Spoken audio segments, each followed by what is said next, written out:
Salut les amis, c'est Clément. La vie est faite de nombreuses étapes. Des étapes importantes. Et aujourd'hui, je sais que je suis un adulte. Pourquoi ? Parce que mon rêve, c'est d'acheter un appartement à Paris.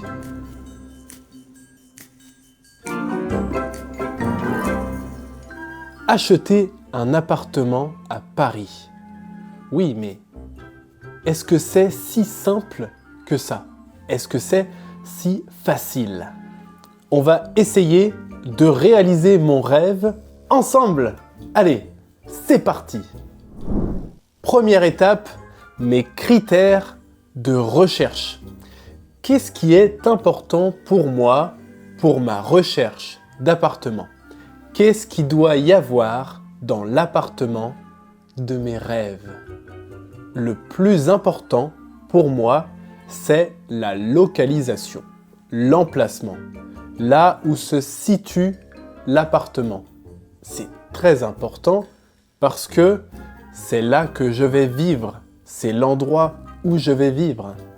Moi, je veux un appartement sur la rive droite de Paris.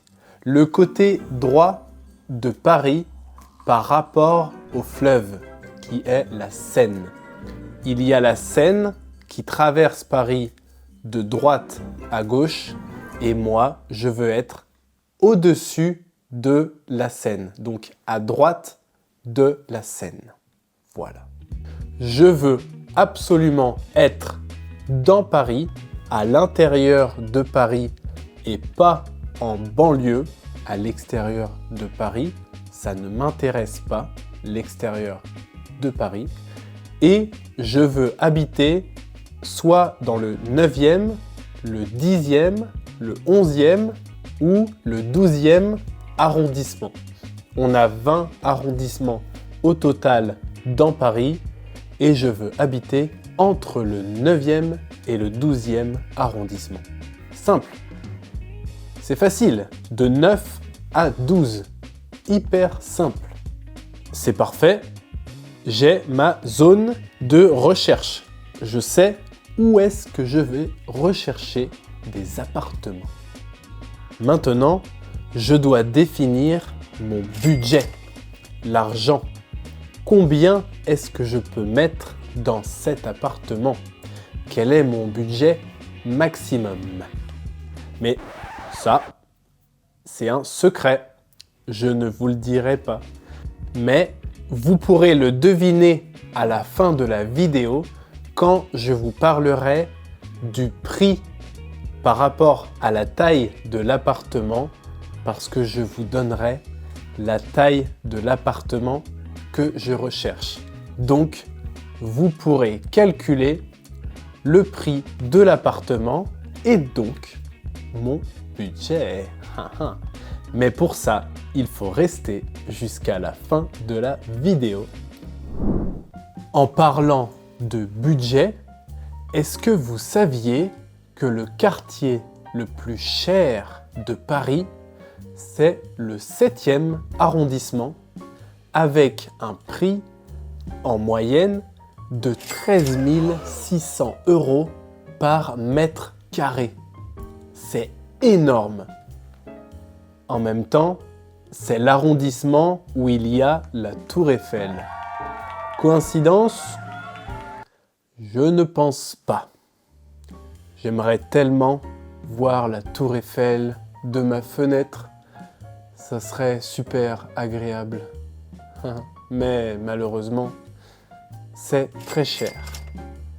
En moyenne, dans Paris, où les arrondissements où je veux acheter mon appartement, le prix, c'est plutôt 11 000 € du mètre carré, en moyenne. Okay. Maintenant que je sais où est-ce que je cherche l'appartement et mon budget, qu'est-ce que je veux dans cet appartement? Quels sont les autres critères, les autres facteurs, les autres choses importantes pour mon appartement?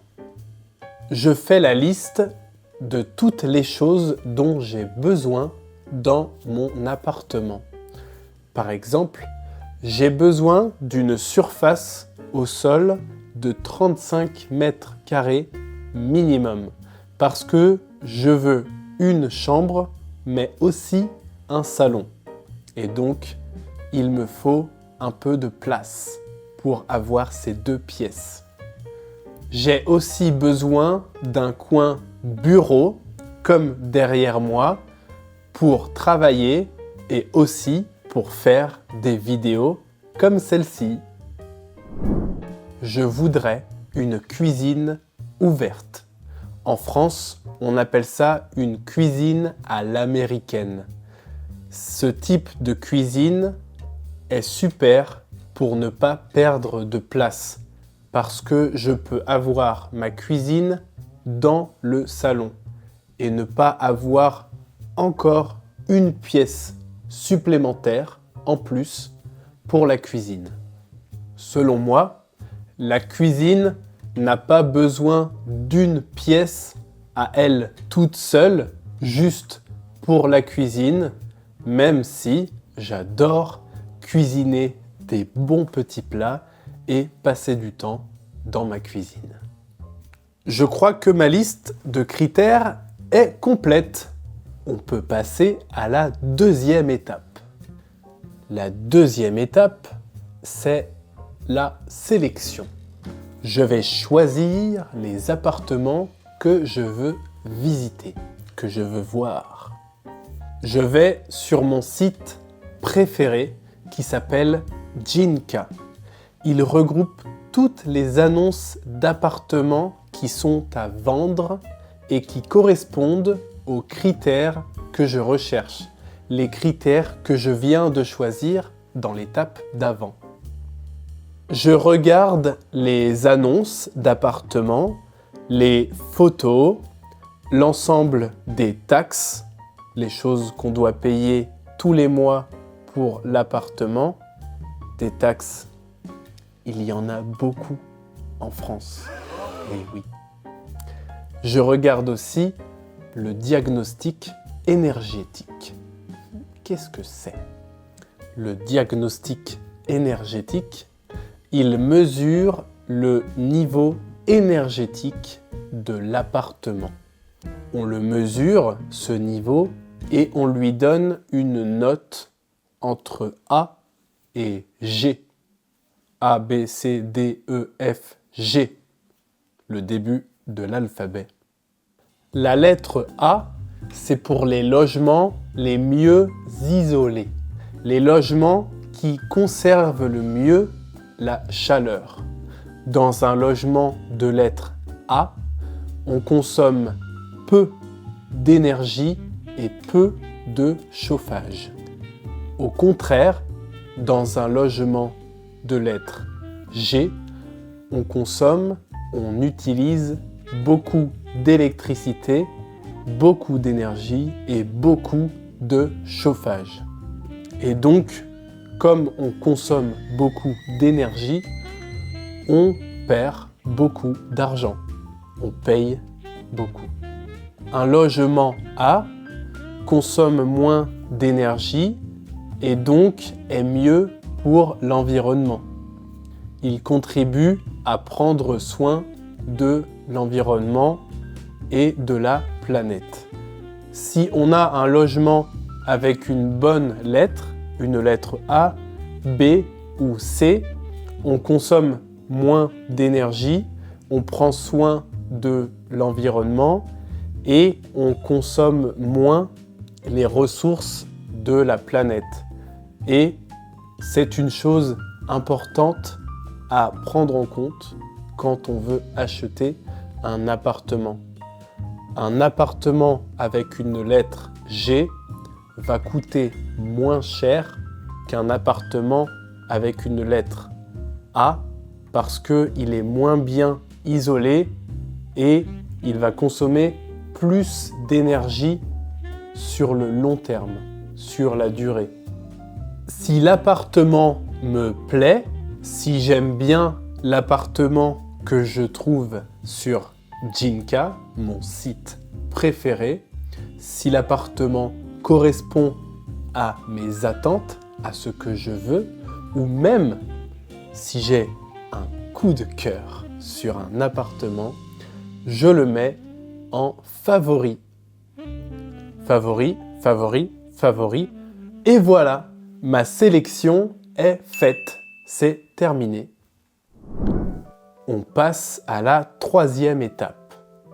Contacter les agents immobiliers.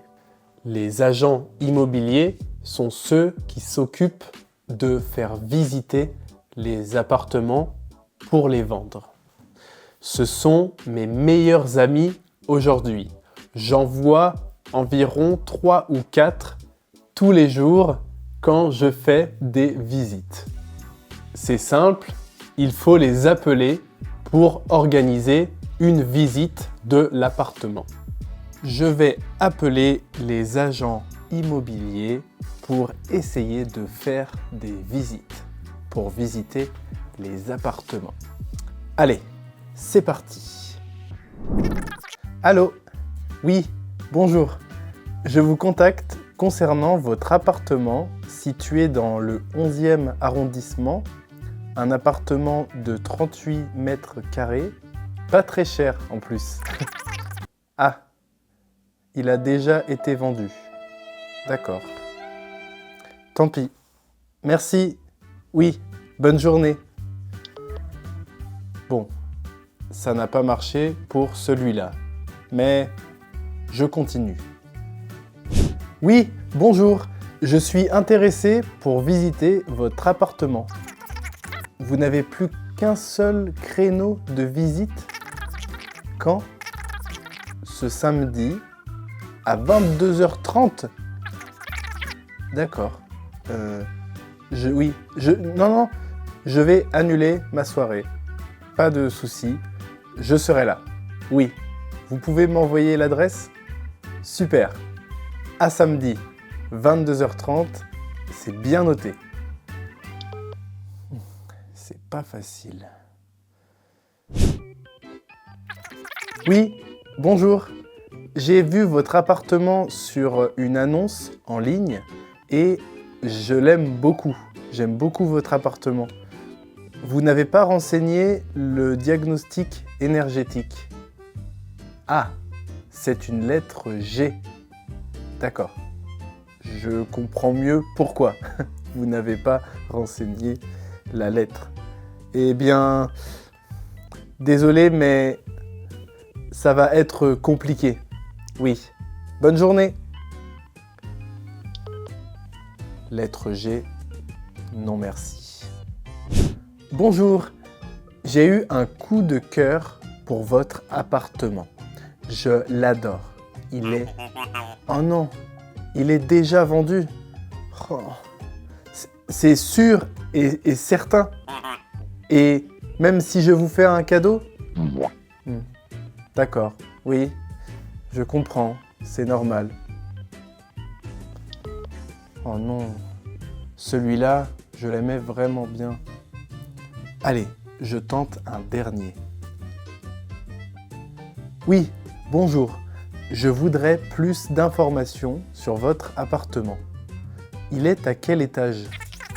En souplex, c'est-à-dire en sous-sol, en dessous du rez-de-chaussée. Comment ça? Il n'y a aucune fenêtre. Ah, c'est... Waouh. Non, merci. Je ne veux pas vivre dans le noir. Ce n'est pas possible. Pas de souci. Bonne journée. Quatrième étape, la visite. Ça n'a pas été simple, mais j'ai réussi à obtenir plusieurs visites. Je suis trop content. Enfin, j'ai préparé une liste de questions à poser à l'agent immobilier à propos de l'appartement et aussi une liste de choses, des éléments, des informations, des trucs que je dois vérifier sur place, dans l'appartement. C'est parti! J'ai 5 visites de prévues aujourd'hui. La journée va être longue, mais j'espère vraiment trouver l'appartement de mes rêves, trouver la perle rare. J'ai hâte. Je vous dis à tout à l'heure.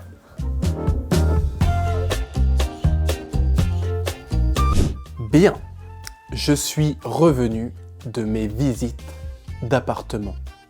Maintenant, on passe à la 5e étape. L'étape finale, on pourrait dire. Faire une offre. C'est le plus stressant. C'est l'étape la plus stressante. Une fois que j'ai fait mon choix d'appartement, une fois que je sais quel appartement je veux acheter, je dois faire une offre. Je dois faire savoir au propriétaire de l'appartement que je veux acheter son appartement. Et pour faire ça, je dois lui faire une offre, lui indiquer à quel prix je veux lui acheter son appartement. Mais alors, comment on fait ça? Comment on trouve ce prix? Eh bien,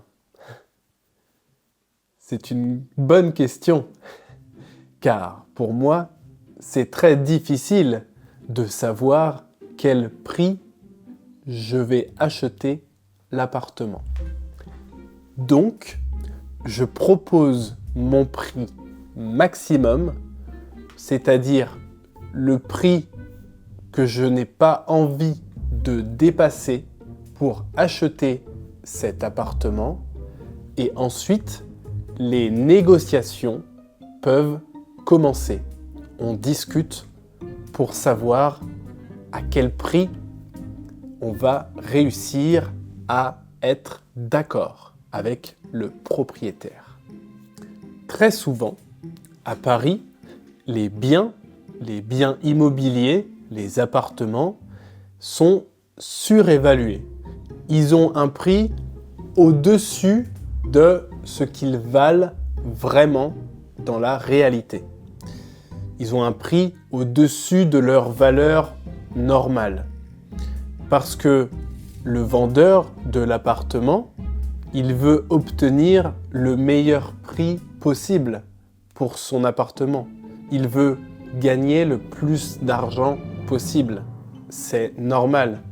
Et il sait qu'à Paris, il aura beaucoup de clients potentiels parce que beaucoup de personnes veulent acheter un appartement à Paris. Les vendeurs reçoivent énormément de propositions d'achat pour leur appartement.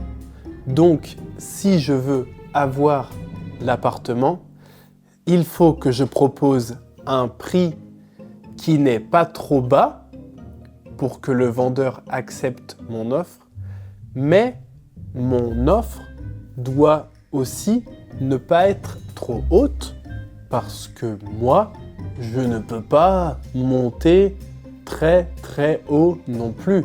Je ne veux pas faire une mauvaise affaire et acheter un appartement trop cher par rapport à sa vraie valeur. Donc c'est un choix très difficile à faire. Allez, on y va. J'ai peur de proposer un prix trop bas et que mon offre soit refusée, ou un prix trop haut et faire une mauvaise affaire. Moi, je déteste les mauvaises affaires. J'essaye toujours d'économiser de l'argent. Ah, par exemple, cet appartement m'a beaucoup plu. Je vais lui proposer 10% en dessous du prix qui est affiché sur l'annonce. Parce que il y a quelques travaux à faire. Il y a des choses à faire dans l'appartement une fois que moi, je l'aurai acheté. Et donc, ça va me coûter encore de l'argent. Par exemple, je dois refaire la peinture, je dois réparer des portes cassées. Il y a la porte d'un placard qui, elle ne bouge plus, par exemple. Donc je dois la remplacer. Il y a plein de petites choses comme ça. Je dois aussi changer le plan de travail de la cuisine parce que il est abîmé, il est en mauvais état. Toutes ces petites choses, elles ont un prix et c'est moi qui vais devoir payer une fois que j'aurai acheté l'appartement. Donc, je propose au vendeur un prix un peu en dessous pour me permettre de garder un peu d'argent pour faire ces petites choses, ces petits travaux. Ok, j'ai fait mon offre. Ça y est. Maintenant, dernière étape. Croisez les doigts. Maintenant, je n'ai plus qu'à prier pour que mon offre soit acceptée par le vendeur. Si mon offre est refusée, je vais devoir recommencer, continuer mes recherches d'appartements. Et vous avez vu, ça prend beaucoup de temps. Et au bout d'un moment, c'est fatigant. Et alors, c'est quoi la suite?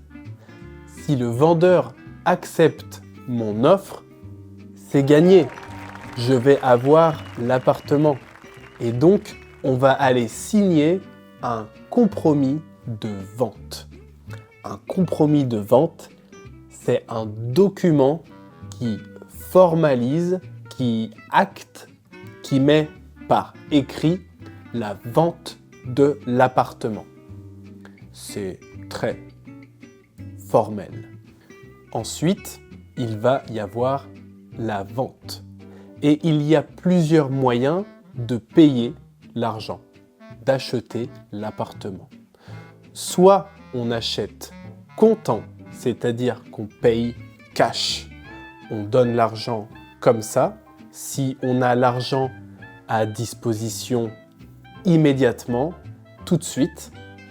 Soit on prend un prêt à la banque. On prend rendez-vous avec notre banque et on demande un prêt immobilier pour acheter l'appartement. Si on fait un prêt immobilier, ensuite on va rembourser tous les mois l'argent à la banque pour financer l'appartement. Et vous, vous avez déjà fait un prêt ou un prêt immobilier? Ensuite, après la signature du compromis de vente, il faut attendre 3 mois avant de pouvoir vivre, de pouvoir habiter dans l'appartement. 3 mois, c'est super long. Moi, je voudrais pouvoir y vivre maintenant, tout de suite. Mais bon, tant pis, je vais être patient. Je vais attendre. Et voilà, je suis fier de vous dire que j'ai acheté un appartement à Paris et j'en suis très content. Et toi, qu'est-ce qui te fait sentir comme un adulte aujourd'hui? Est-ce que c'est d'acheter un appartement comme moi ou est-ce que c'est autre chose? Dis-le-moi en commentaire. Je serai ravi de pouvoir lire tout ça. C'était Clément et je vous dis à très bientôt sur Dreaming French. Tu veux continuer à regarder du contenu en français que tu peux vraiment comprendre? Alors, va faire un tour sur Dreaming French. Sur le site, tu trouveras des centaines d'heures de vidéos en français pour tous les niveaux et sur plein de sujets différents. avec, en bonus, des séries exclusives pour les abonnés premium. Tu ne peux pas manquer la série de Chloé, icône française célèbre, où elle te dévoile l'histoire fascinante de personnalités iconiques de la France. Tu vas adorer la série d'Audrey qui part à l'aventure pour donner vie à des photographies inspirées des plus célèbres photographes au monde. Et ce n'est pas tout. Tu trouveras d'autres séries, d'autres vidéos avec des créateurs venus de différents pays francophones pour découvrir des accents et des cultures variées. Sur Dreaming French, le site compte automatiquement tes heures d'écoute pour que tu puisses suivre tes progrès jour après jour. Le lien est juste en dessous, dans la description. Viens découvrir tout le contenu premium qu'on a préparé pour toi.